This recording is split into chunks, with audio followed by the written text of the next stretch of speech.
This is a quick look inside of the email service provider, ActiveCampaign. When you first sign up for a free trial with ActiveCampaign, it's going to ask you a series of questions about your business. They're just gathering some information. Once you've finished all of those questions, this is where you will wind up. This is a completely new dashboard. You will see that I have no contacts here. And all of these things that are showing here are just filler information. Here it says there's no campaigns yet. Here it says there's no activity yet. So it just shows you how it will look as things start to populate. You can change this dashboard. You can get rid of these different areas. If you don't use pipelines, you can easily get rid of that on your dashboard if you don't like all of this on here, if it's confusing to you. But it is very nice to be able to easily jump from one area to the other. You will also notice with ActiveCampaign when you first come in, there is a menu bar across the top that will walk you step by step through the process of getting started on ActiveCampaign. And you don't need to complete all of the steps, but you should kind of go through and familiarize yourself with each one of them so that you understand if this is the type of system that works in the same way that your brain thinks. Is it intuitive?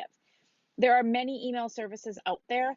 ActiveCampaign happens to be one that I like because it grows with you. You can add features or activate features as you need them.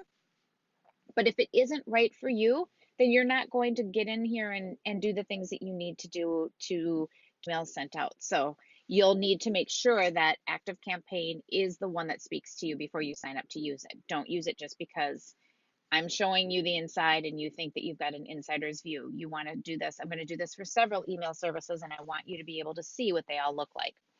One of the other things you'll notice about ActiveCampaign is that there is a menu bar on this left side that never goes away. So no matter where you are in ActiveCampaign, this stays the same.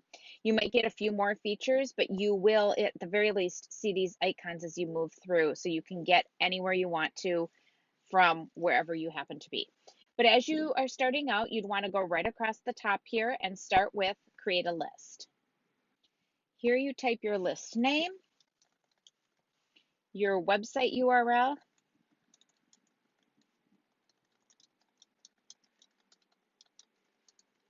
and a little bit of a description here so that if someone gets an email from you, 6 months from now and they can't remember why they're getting the email, this description would explain that to them.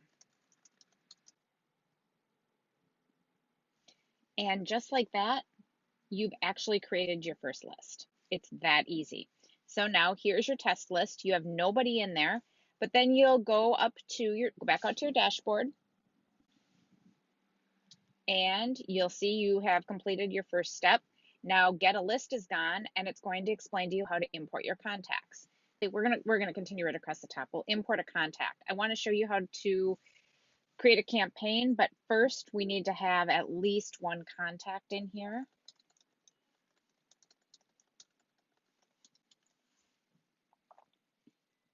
And you can import them. If you have a lot of emails, there's a lot of different options for importing. So we're going to import this column and it's to email address because this is an email address. So we want to make sure that it's, we aren't calling it the first name or something. We're calling it the email address.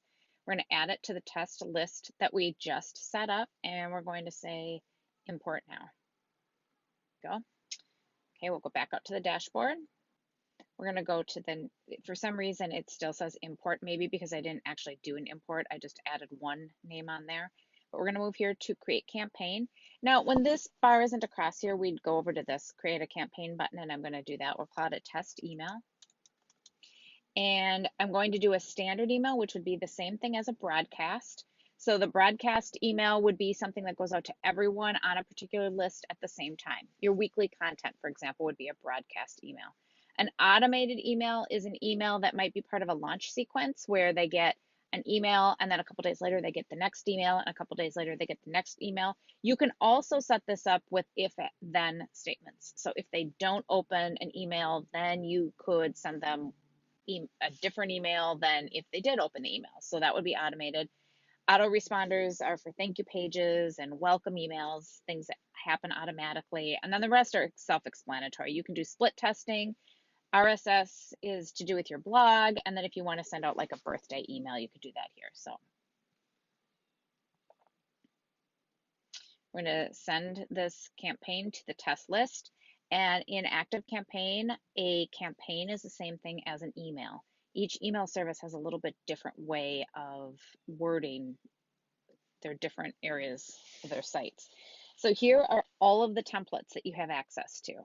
And you can sort here by different things to narrow it down a little bit. Now, if you are sending out a weekly newsletter, you might want one that's really stylized. If you're just sending out an email to your list every week and it's linking to your blog post, you might want something very simple like this. So we'll use this one.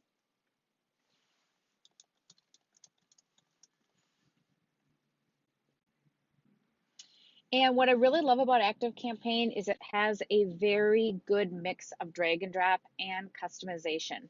A lot of email services are great, might have beautiful newsletter templates and are really good at drag and drop, but once you've grown beyond drag and drop and you want something a little more sophisticated, you have to find a new email service. Some are really technical and they are harder to use. So ActiveCampaign to me is a good balance. So you can add your logo here.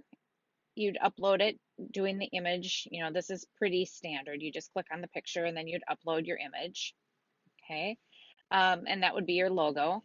You can change your text, your font. You can, if you wanted to put an image in here, you'd go over here to insert and you would drag an image box over here. And now you could put an image in here. And once the image is in there, you can resize it. I don't know if there's any images preloaded. It doesn't look like it, so we aren't going to add any right now, but you can make this different sizes. You can have a button in here, and then you could click, when they click this button, you look over here and all of a sudden you have options for your button. So you would put the link in here for where they would go when they click the button. You can change the color of the button right here.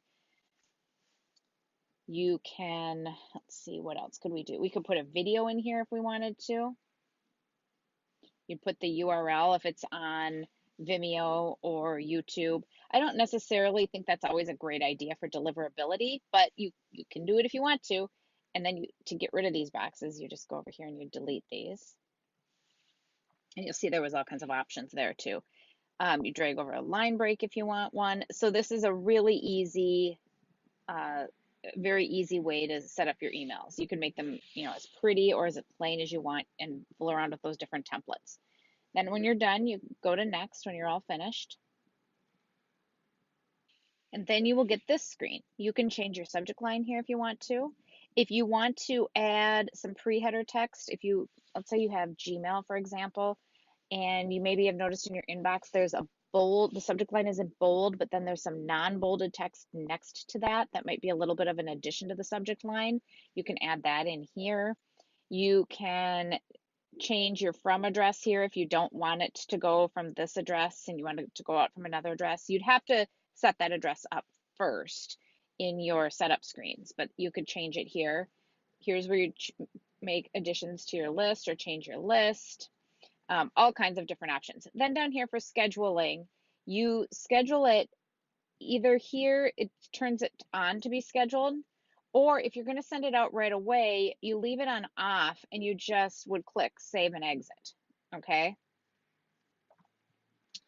So let's see. Mine, I don't think can go out because it has some details that aren't filled in yet, but this is where you would send everything. I always send a test email.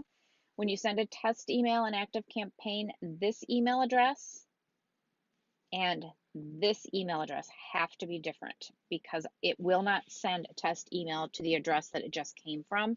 You need to have a Gmail or a Yahoo or some other address to send your test emails to. And then you would be able to send it. If I had everything all set up, you'd click on a button over here and it would send it out.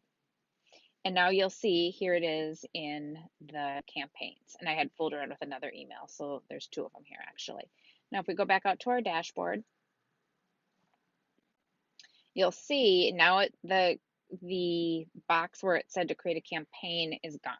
Okay, now we've completed 2 steps.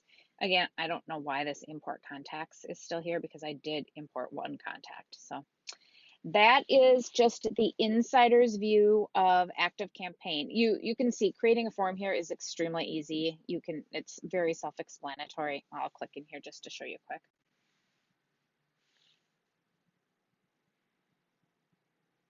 And in general, I would go right through that top menu bar in the dashboard from left to right, and I'd go through each step one at a time, and I'd go through all the tutorials. I just want you to get a feel for this. So if you were creating a form, you'd name it. You could either make it an inline form, a floating bar up here, a floating box, or modal, which means it's a pop-up. Okay, when they fill out the form, what will happen? We will subscribe them to a list. I only have one list, so there's not many options here. And you'll create the form. You can customize it in the next screen with all the colors. You can set up the thank you page that they will go to. It's pretty self-explanatory. Okay, so that is a quick, a little bit longer than I had planned, look at the inside of ActiveCampaign. I hope that helps.